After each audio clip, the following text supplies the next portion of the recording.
In the last task, we saved our workbook for easy access and named our worksheets to start organizing our data. In this task, we'll begin to enter our data into our workbook so we have all information located in one space. So let's get started. You should have your workbook open named Acme Company Move and with your worksheets named across the bottom, Corporate, Annex 1, and Annex 2. Now we're going to start with entering our data. Remember, data within Excel can be anything from numbers, text, dates, and time. Let's start with getting our data entered. But before we do, let's take a moment and look at some of the most used keys on our keyboard when doing data entry into Excel. When doing data entry, you don't want to have to click on a cell, type in the information, and then click on the next cell. This becomes very cumbersome when you have large amounts of data to enter into your worksheets. So now we're going to go over a few things that can kind of help you. One of the first keys that we like to talk about is the Tab key.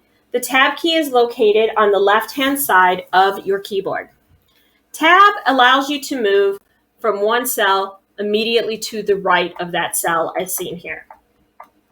It also allows you that you're able to go in reverse if necessary, simply by hitting Shift and the Tab key at the exact same time as seen here. Next is you might want to use the Enter key. Enter allows you to move down in a vertical pattern from one row to the next row as seen here.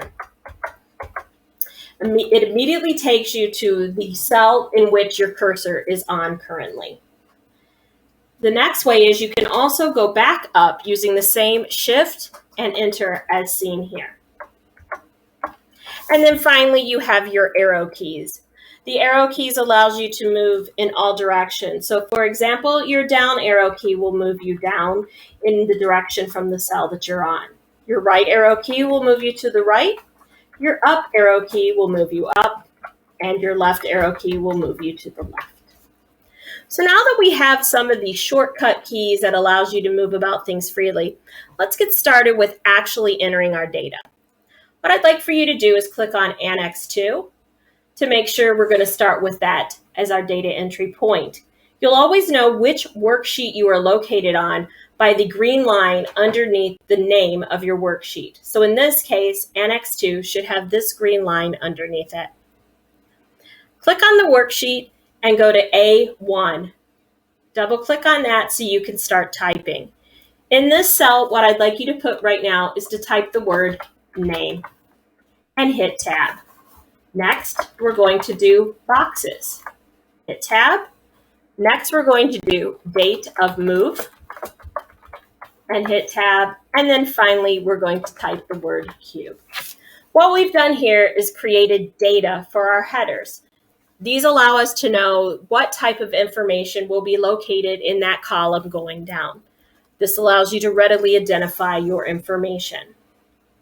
Once you are completed, the next thing we're going to do is finish the data entry on our spreadsheet. When you are done, your Annex 2 spreadsheet should look the same as this one here. As you see, we have names, number of boxes, the date of our move, and our cube numbers located in here. Go ahead and enter in the data as you see here. If you need additional time, please hit pause and resume the video when you're ready to move on to the next step. Now that we've created our data within Annex 2, we're now going to create the data, same thing, in Annex 1. When you click over on the Annex 1, make sure our green line signals that we are on that worksheet, and you're going to repeat the same name, boxes, date of move, and cube at the top headers, and then proceed to data enter the information as you see here. If you need additional time to complete this process, please feel free to pause the video and resume when you are ready. Finally, we're going to do the same thing with corporate, only this time you're going to have name, boxes, date of move, and office. Once you have that, please enter all the data that's down below. And if you need more time, please feel free to pause the video and return when you are ready.